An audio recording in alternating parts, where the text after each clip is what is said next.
అమ్మా నాన్న అనాథ ఆశ్రమం నుండి ఒక్కరోజు వ్యవధిలో మరో అభాగ్యుడు తను నివాసముండే ప్రాంతానికి వెళ్ళాడు. కొద్ది ముందు బాగుండండి.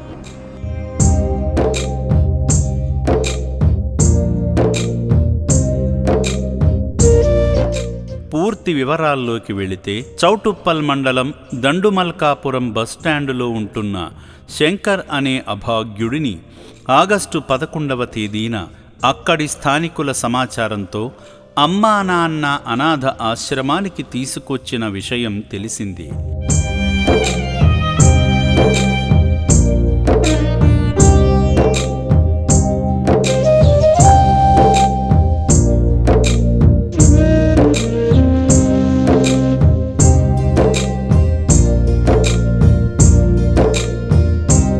ఆశ్రమానికి వచ్చిన ఒక్కరోజు వ్యవధిలోనే తను మామూలు మనిషిగా మారి అడ్రస్ చెప్పడంతో ఆశ్రమ సిబ్బంది వ్యాన్లో తను పనిచేసే చోటుకు తీసుకువెళ్లారు. ఇక్కడే నా రూమ్, అది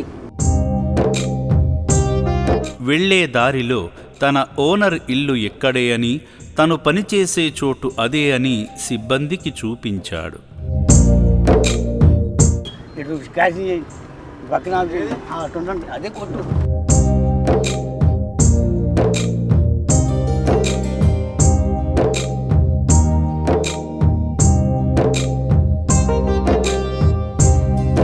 అక్కడకు వెళ్ళిన తరువాత తన పూర్తి వివరాలు తెలుసుకొని ఓనర్ లేకపోవడంతో అక్కడ పనిచేసే సిబ్బందికి అప్పగించడం జరిగింది. నా పేరు కర్ణాకరణ, ఈయన పేరేమో నాకు బాబాయ్ అవుతాడు, ఈయన పేరు శంకర్, గుడికాడ పని చేస్తాడు. బయటికంటే ఇంక మాలేరుకుంటూ పోయిండు. మరి 2 రోజుల నుంచి రాలేదు, ఇలా అయితే వచ్చి